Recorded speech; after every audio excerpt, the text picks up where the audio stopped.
இதுகள் தான் இருக்குது. அதான் சொல்லியிருந்தார், நான் மாவட்டத்துக்கு அதெல்லாம் வாய்ப்பு தரேன், நீங்கள் எடுத்துக்காட்டு. தமிழ்நாடு உழவர் பேரவைக்கு மாநாடு வாகன நிறுவனம் வந்து அவங்களுக்கு சொந்தமான ரெக்கார்டு ஜன சுத்தம்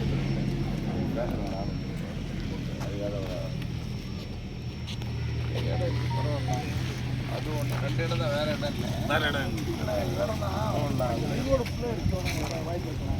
அவுட்ரு ரிங் ரோடு இருக்கு இல்லைங்களா, அந்த ஸ்டேஜ் நம்ம மாநாடு பின்னாடி வந்து ரோடு தான் எல்லாமே. ரோடு அந்த ரோடு பெரிய ரோடு, அது மட்டும் தானே. அங்கேருந்து ஒரு 3/4 கிலோமீட்டர் ஒன்னாண்ட முன்னாடி வந்து கிரவுண்ட் ரெடி பண்ணுறாங்க. அந்த இடமும் விட்டுக்கலாம் வண்டியை, இதே அளவு முன்னாடி ரெடி பண்ணுறாங்க. பக்கத்துல இந்த பில்டிங் அதான் பில்டிங் இந்த பில்டிங் அது யார் இடம்? அது கவர்மெண்ட் இடம். பஞ்சாயத்துக்கு உண்டான மூன்று இடங்களில் வாகனங்கள் நிறுத்தத்துக்கான ஏற்பாடுகளும். அப்போ ஒன்றும் பிரச்சனையே இல்லை. ஒன்றும் சொல்ல போகிறதில்ல. மக்கள் அந்த இதை கூட ஓப்பன் பண்ணிடலாம். கம்பெனி மழை ஊர் விட்டு வெளியே வரணும். அரசு பண்ணுறாங்க. ஒரு 10 பேர் சாப்பிடலாம்ல.